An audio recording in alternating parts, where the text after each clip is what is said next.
Open the pod bay doors, Hal. I'm sorry, Dave. I'm afraid I can't do that. We assume that's the Bahamas. 544 miles per hour, 46, 56 degrees.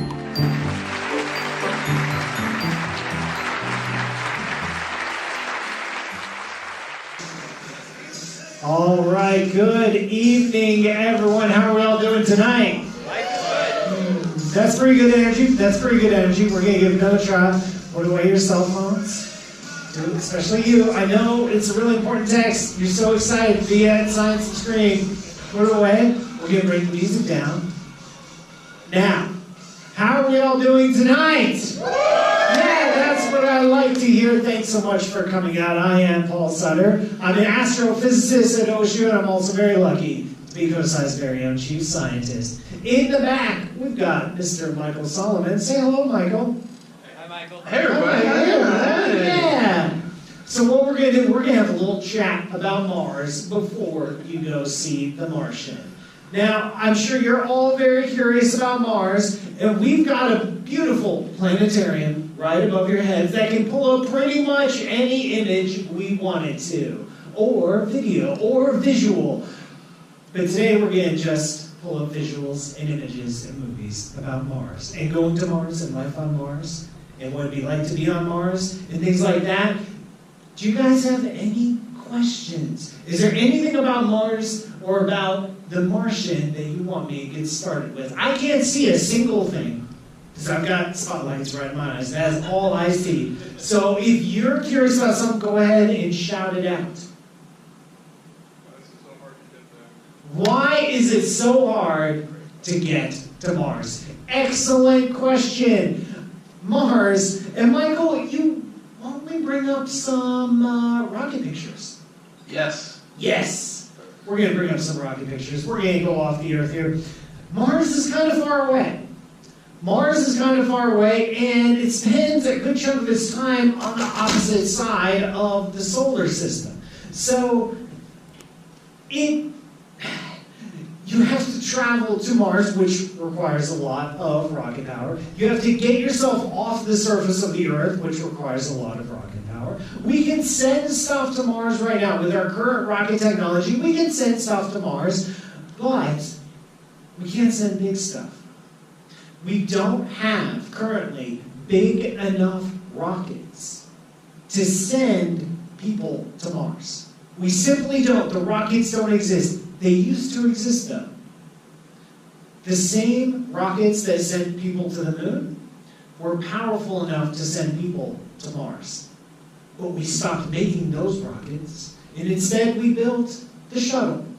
The shuttle didn't have powerful enough rockets. And now we have a new generation of rockets, and these rockets aren't powerful enough. So it's the next generation of rockets that will be powerful enough again to get us to Mars. And lots of companies, lots of space agencies have plans for Mars. You just saw an image of NASA's, this right here. Oh my gosh, this is huge.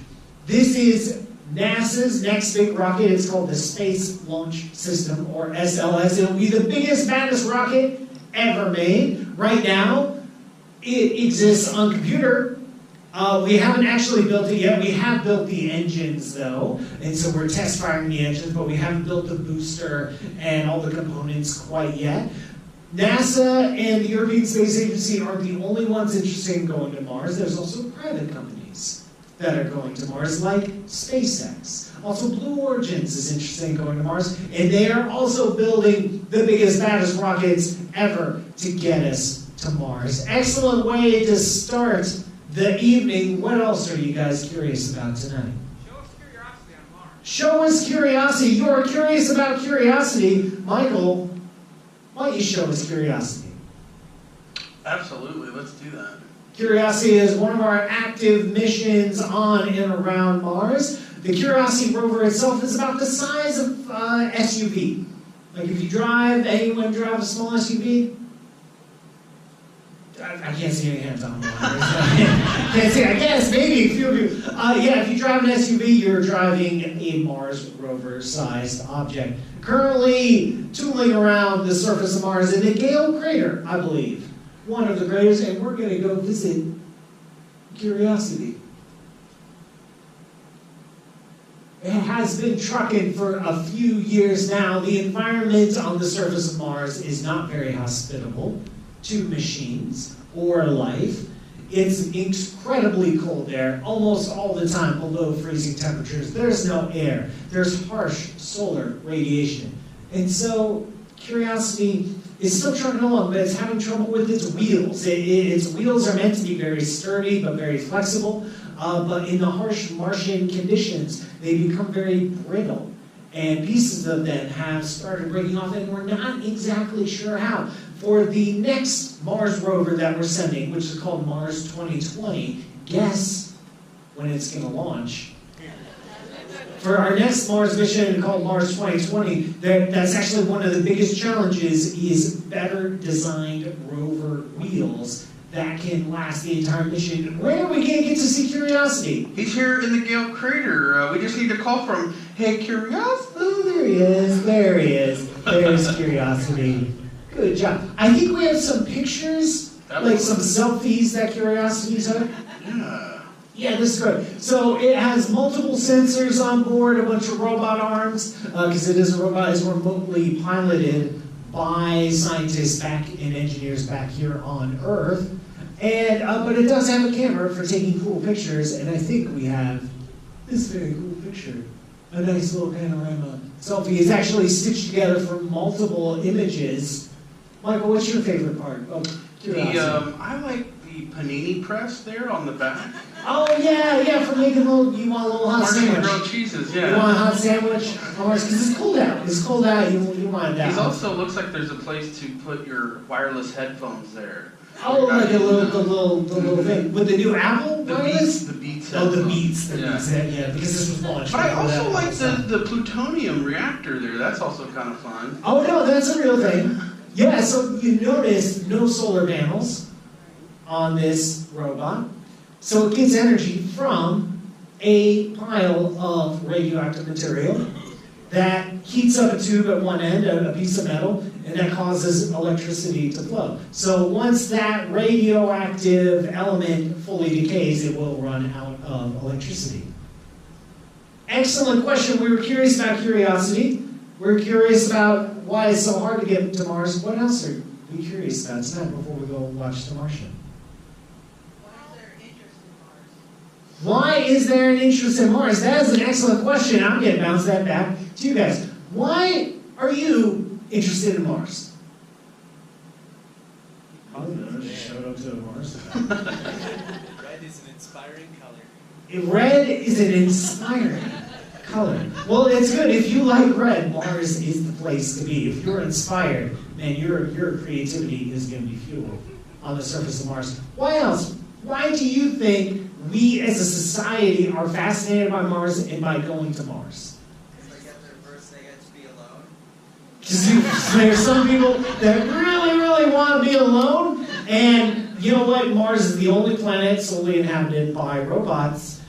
And so if you're the first person on Mars, you're the only person on Mars for just a little bit, millions of miles away from the Earth. Is it our closest neighbor? Is it our closest neighbor? It is our closest neighbor when our orbits line up, but depending on the particular time of year in the solar system, we might be closer to Jupiter or even Mercury before we get to Mars. Yeah, Mars seems like the next step. Like the moon is boring, it's old hat, we've done the moon. We want to go somewhere new. Venus seems really challenging because even though it's the size of the Earth, it has these gigantic, thick atmosphere with crushing temperatures and pressures at the surface.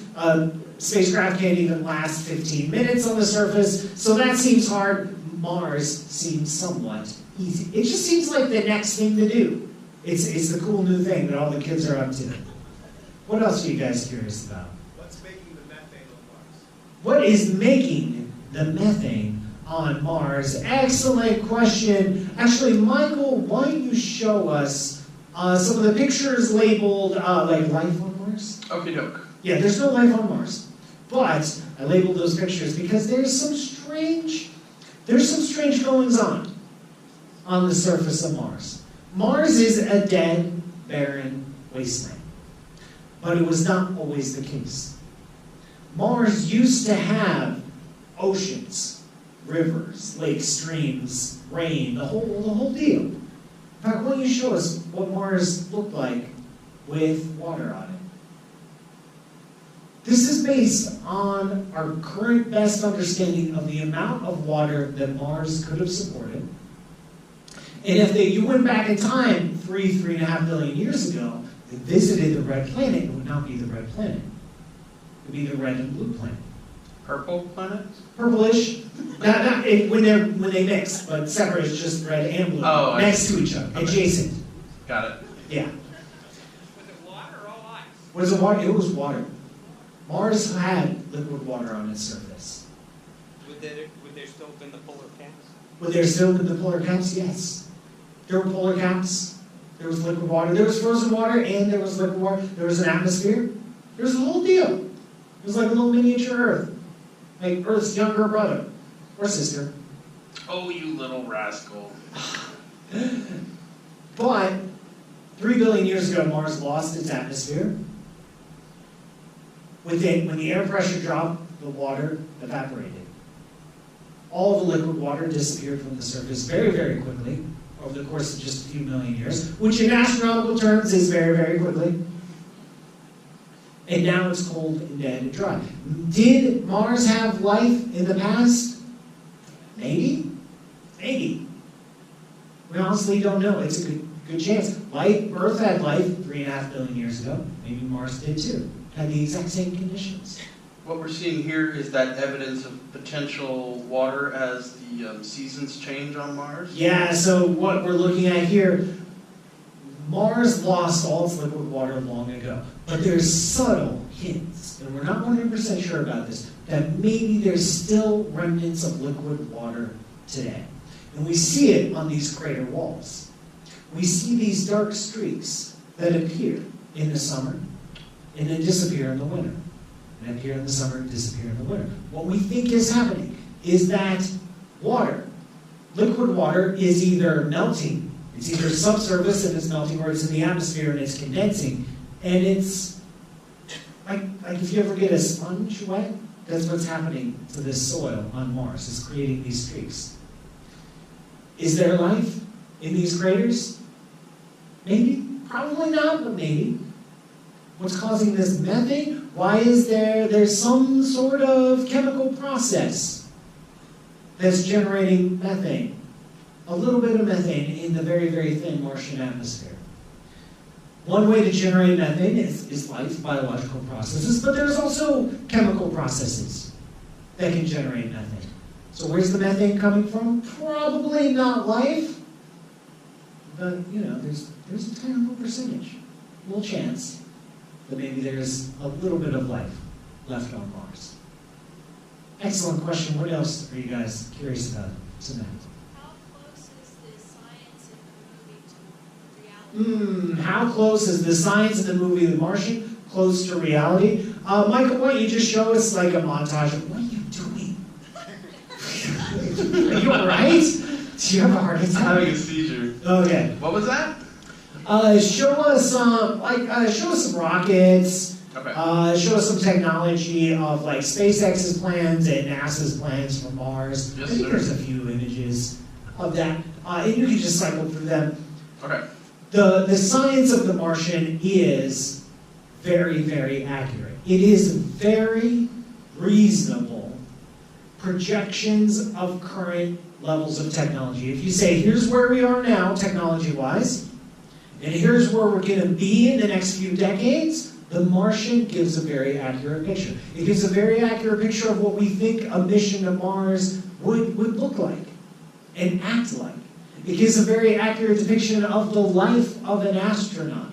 It gives a very accurate depiction of the conditions on Mars, what the surface of Mars would be like if you were actually on the surface. The major thing that both the book and the movie that is not accurate, which even the author admits this, is the giant windstorm at the beginning. Spoiler alert, there's a giant windstorm at the beginning. Some of you may have not seen the movie yet. So Mars has winds. It has an incredibly thin atmosphere. It's less than 1% the air pressure of the Earth. So it has fast winds, 60, 70, 80 mile per hour winds, but it wouldn't even ruffle the hair on your head. Certainly not my head, but also your heads. You wouldn't even feel it because there's so little air. There's just not enough molecules actually hitting you to have an effect. So there are dust devils. There are like little miniature tornadoes. We see this. There are entire dust storms that will cover the entire planet for an entire season. This happens, but you wouldn't actually feel the force of these winds on your body. But the author, Andy Weir, who wrote The Martian, he needed some dramatic thing to get the plot moving, so he invented that. He just made it happen. Other than that, though, the depictions of astronauts and how they would do a mission, the depiction of the technology, the depiction of the conditions on Mars are all pretty much spot on. There is one thing Andy Weir didn't know at the time he wrote the novel, is that the Martian soil is dusted with a chemical called perchlorates. Perchlorates is an ingredient in rocket fuel. So if you were to grow potatoes in Martian soil, spoiler alert, he grows potatoes. If you were to grow potatoes, they would be poisonous. They would just die right away because of all the perchlorates. You would just have to rinse them out. It's water soluble, so you just have to rinse out the soil before you can start planting your potatoes. But he just didn't know that because that's very new research. Excellent question. What else are you guys curious? Snow at the polar ice cap. Is there snow at the polar ice caps? Let's bring up a nice, I believe there's a giant full-screen image of Mars, like a single picture. Yeah. I don't know if that picture has an ice cap on it, though. We're going to find out. I don't remember. Ooh. Waiting in suspense. Yes. This is going to be great, guys. Okay. I've got something even better. Ooh. Okay, I believe you. Do you guys believe Michael? Wow, the crowd is against you. You have not gained their confidence. That wasn't very difficult. Here we go. Okay. This is the thing that was better than what I was thinking? Yep. Okay. Can you tell? Yeah, so Mars has polar ice caps. It is a mix of water ice. There is some water ice in there, like snow, compacted snow, ice. It is mostly dry ice. Have any of you ever encountered dry ice? Yeah, frozen carbon dioxide. The ice caps of Mars are primarily frozen carbon dioxide, dry ice. It is cold enough on the surface, and the air pressure is low enough that it can support frozen carbon dioxide just hanging out on the surface. It doesn't melt, it doesn't sublimate, it just hangs out.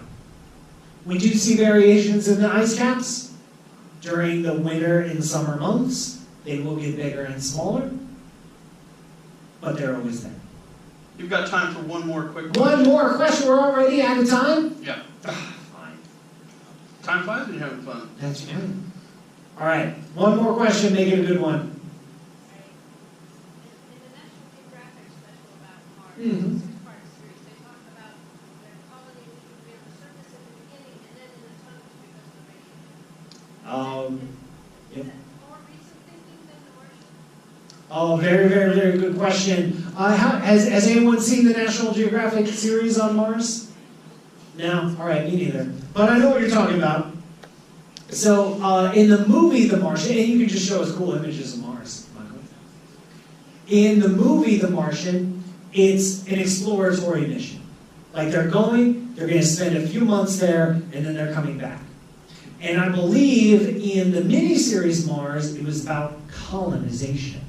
Not exploration, not like a go and spend just a little tourist and come back. It was, hey, we're going to spend some serious amounts of time here.